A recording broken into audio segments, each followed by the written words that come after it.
Il Gallo sempre presente, avete continuato l'attività con online, ecco, quali obiettivi avete raggiunto, signora? La scuola si è attrezzata subito e devo dire con grande professionalità da parte dei docenti per la didattica a distanza, per la DAD. E abbiamo comprato circa 45 computer sia con le sovvenzioni che ci sono venute dalla Regione e dello Stato, che abbiamo distribuito ai ragazzi che avevano difficoltà perché in famiglia magari c'erano più studenti e quindi non potevano avere quel computer a disposizione. Diciamo che abbiamo avuto dei risultati positivi, anche se qualche criticità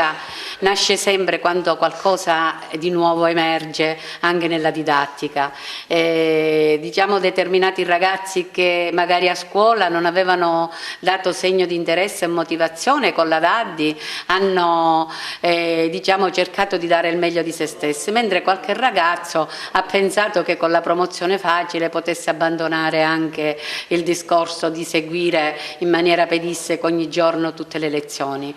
Siamo diciamo, contenti del lavoro che abbiamo ottenuto, con le criticità del momento, con tutto quello che questo momento storico, sociale e culturale ci ha riservato, però i nostri ragazzi e i nostri professori, diciamo la grande volontà dei nostri professori che molto spesso stavano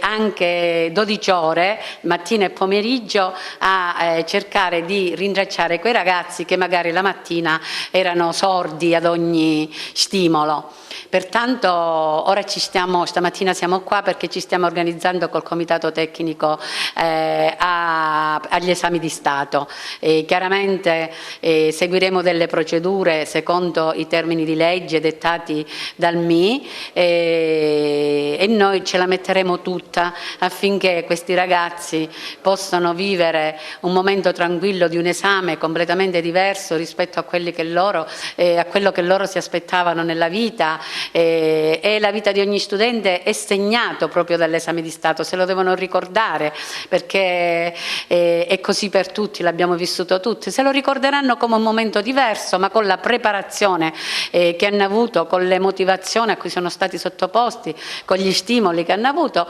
spero che possano raggiungere meglio di quello che loro hanno appreso come competenze anche in modalità VAD.